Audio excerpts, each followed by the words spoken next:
কথায় আছে তোর কপালে আমি মুতি, আজকে আমার মাম্মাম তোর বাবার কপালে মুতে দিয়েছে। তার কারণ হচ্ছে খেতে বসেছে, রাতে করেছি সিদ্ধ ভাত, শরীর ভালো না বলে সিদ্ধ ভাত করেছি। তার অবস্থা কেন দেখো মা, কি করেছে এটা? হ্যাঁ, জল চেয়েছিলেন না, জল দিয়ে দিয়েছে ওই জন্য।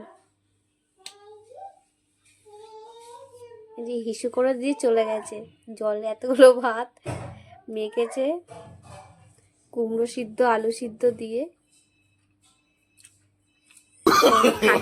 No, no, no, no.